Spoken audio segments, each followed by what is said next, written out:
रीवा सतना में बड़ा गेहूं घोटाला। 859 टन गेहूं वेयर हाउस तक नहीं पहुंचा। 2 करोड़ रुपए से अधिक की गड़बड़ी का हुआ खुलासा। मध्य प्रदेश में समर्थन मूल्य पर खरीदे गए गेहूं के परिवहन में बड़ी अनियमितता सामने आई है। रीवा और सतना जिलों में खरीदी केंद्रों से लगभग 859 टन करीब 8,590 क्विंटल गेहूं वेयर हाउस तक नहीं पहुंचा। शुरुआती जांच में इसकी कीमत करीब 2 करोड़ रुपए आंकी जा रही है। इस मामले को लेकर कांग्रेस पार्टी के नेता द्वय ने पत्रकारों को जानकारी देते हुए बताया कि रीवा और सतना जिले में 859 टन गेहूं गायब हो गया। मामला सामने आने के बाद खाद्य एवं नागरिक आपूर्ति विभाग ने जांच शुरू कर दी है और संबंधित अधिकारियों से जवाब तलब किया गया है। जांच में यह पता लगाया जा रहा है कि गेहूं परिवहन के किस चरण में गायब हुआ और इसके लिए कौन जिम्मेदार है। दोषियों के खिलाफ सख्त कार्रवाई की बात कही गई है। आप लोग क्यों शिकायत लेके आए, पूरा है क्या है पूरा मामला? किसानों का मामला है और गेहूं खरीदी का मामला है। रीवा और संभाग में रीवा और सतना जिले में, रीवा में 308 कुंटल और सतना में 551 टन यानी कुल मिलाकर 859 टन गेहूं गायब हो गया। किसानों की खरीदी हुई 2665 रुपये में।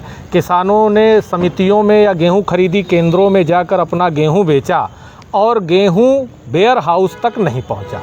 इस बीच ट्रांसपोर्टरों ने या गेहूं खरीदी केंद्र वालों ने या प्रबंधक नान यानी नागरिक आपूर्ति विभाग के अधिकारियों ने इसको गोल कर दिया।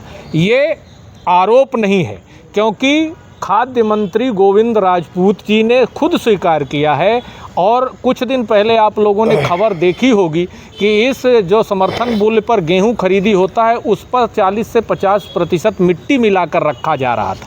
गोविंद राजपूत जी जो मंत्री हैं उन्होंने कहा कि हमको शिकायत मिली, हम इसकी पुष्टि के लिए प्रमुख सचिव खाद्य को जांच के लिए भेजे हैं और एक अधिकारी हैं संयुक्त संचालक, उन्होंने तो इसको स्वीकार ही कर लिया है कि उपरोक्त जो गेहूं की हेरा फेरी हुई है वह पूरे मध्य प्रदेश में है। लेकिन हम आपको ये खबर सिर्फ रीवा और सतना, रीवा संभाग में आज हम कमिश्नर साहब को भी ज्ञापन दिए हैं। आर्थिक अपराध ब्यूरो रीवा में भी आवेदन देकर मांग कर रहे हैं कि जो रीवा में गेहूं 559 टन यानी 859 टन यानी 8,559 क्विंटल और इसकी कीमत लगभग 2 करोड़ 28 लाख रुपए के लगभग है।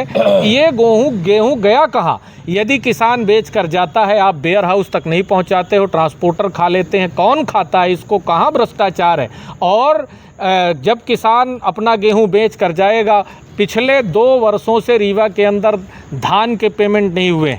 धान लोग समर्थन मूल्य पर बेचें, आज तक पेमेंट नहीं हुए, गेहूं पेमेंट नहीं। और देखिएगा आप फिर से ये 859 टन गेहूं का मामला किसानों के ऊपर थोप दिया जाएगा कि आपका गेहूं ख़राब था, आपका गेहूं भींगा हुआ था और आपके गेहूं में क्वालिटी नहीं थी। लेकिन सच्चाई ये है कि मध्य प्रदेश नागरिक आपूर्ति निगम के अधिकारी, कर्मचारी, ट्रांसपोर्टर और गेहूं खरीदी केंद्र के अधिकारी मिलकर ये 859 टन गेहूँ गोलमाल कर दिए हैं और करोड़ों का हेरा फेरी किए हैं। यदि इसकी सही जाँच हो जाए तो मैं दावे के साथ कह सकता हूँ कि रीवा जिले में लगभग 100 करोड़ रुपए के गेहूं की हेरा फेरी निकलेगी और पूरे मध्य प्रदेश में प्रदेश स्तर में जो सूटकेस जाता है, आज एक इंजीनियर ने स्वीकार किया सतना का कि इसी गेहूं खरीदी केंद्र में कम से कम 1000 करोड़ रुपए का घोटाला है जो प्रमाणित है। रीवा सतना में कुल कितने? 859 टन यानी 8,559 क्विंटल और उसकी कीमत है 2 करोड़ 28 लाख रुपए। क्या पूरा मामला है? देखिए, ऐसा है कि आप लोगों ने सुना होगा कि एक घर डाइन भी छोड़ देती है।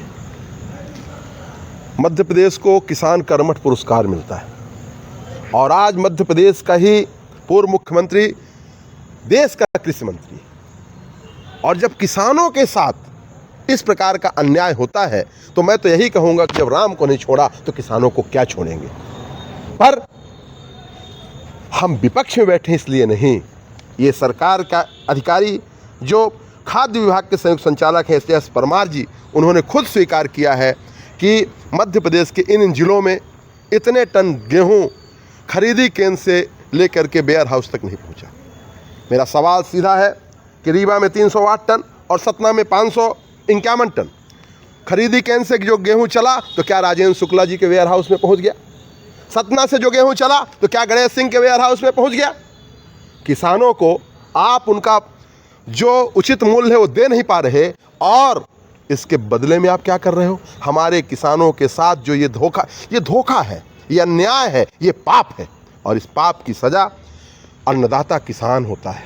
और अन्नदाता जो होता है ना, मैं साफ साफ कहना चाहता हूँ कि अभी हम लोगों ने कमिश्नर से मिला है, और इसके बाद आर्थिक अपराध में भी जा रहे, और जो इस प्रकार से आप दंडे नहीं दे रहे हो। आपने कल सुना एक निलंबित उपयंत्री ने क्या कहा कि 10% यहाँ, 5% यहाँ, और कोई ऐसा माई का लाल नहीं अपने बच्चों की कसम खाएं, शंकर जी की मूर्ति उठा करके बोलें, तब मैं मानूंगा।